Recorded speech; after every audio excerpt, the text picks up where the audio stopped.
Hello, BookTube. I have a poem for you today, and it's about poetry. Sorry there was no poem yesterday.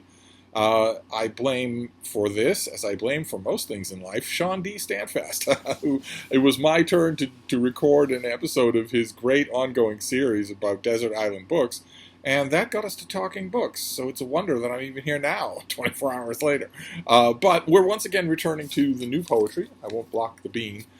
My poor disheartened bean. I mean, she's just depressed. And I don't blame her. It's boiling hot outside. It's 95 degrees Fahrenheit. And that is simply too hot to walk a heat-sensitive little dog. It simply is. So we are going out, of course, if she needs to go out, if she wants a breath of fresh air, if she wants to stretch her legs a bit, sure. But it has to be for minutes only. It can't be the kind of walk that she loves, and so do I, where we just consume ground. That cannot happen. And that's got her a little on the depressed side. But anyway, we're going back to this anthology, the new poetry, and once again I thought we would go to a poet whose name is still known. A poet who has not sunk into the depths the way so many of the poets we've been talking about have done already.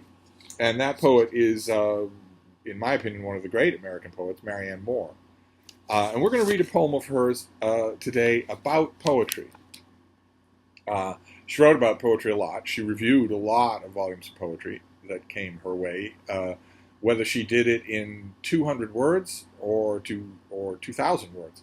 Her short reviews, 200, 300 words, just a paragraph, are sometimes unbelievable marvels of elliptical thought that manage to assess the book, even though they're doing so much more.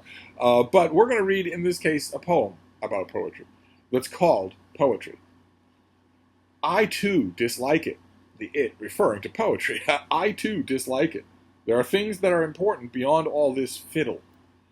Reading it, however, with a perfect contempt for it, one discovers that there is in it, after all, a place for the genuine.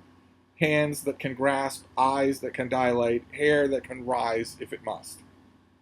The bat holding on upside down, an elephant pushing, a tireless wolf under a tree, the immovable critic twitching in his skin, like a horse that feels a fly, the baseball fan, the statistician, nor is it valid to discriminate against business documents, school books, trade reports.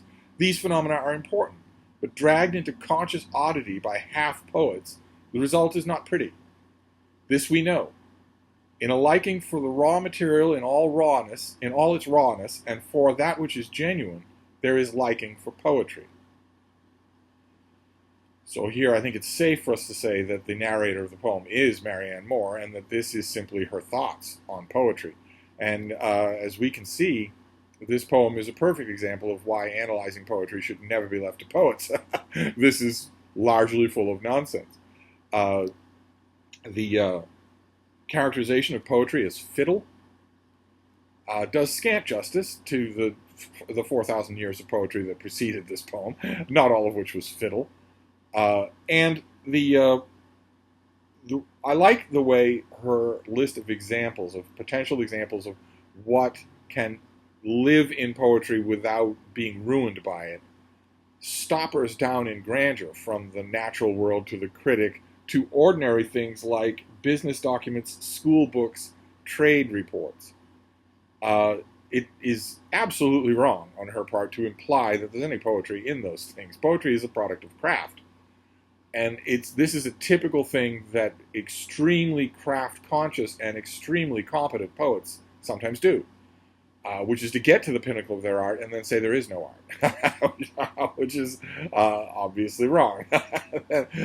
You'll notice, though, that in this particular poem, there isn't much in the way of the formal scansion or rhyme scheme that we have come to associate with poems on Your Daily Poem here. There isn't much of that at all. This is mostly just an oddly syncopated piece of dialogue, just a soliloquy that's oddly broken up and somewhat beautifully worded, that says that it's only when the raw material in all its rawness is dragged into conscious oddity by half-poets, when the poem suggests that it's only when that happens that poetry goes out of things instead of coming into them. I respectfully disagree. So there you go. That is Marianne Moore writing a poem opining about poetry.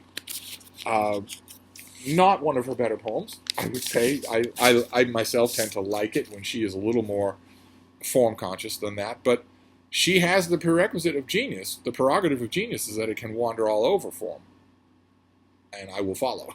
So maybe we'll slip back into obscurity. I'm going to stick with this anthology for a while, but I thought I'd round the week out with another famous name. So I'll wrap this up for now, but I'll be back. Thank you, BookTube.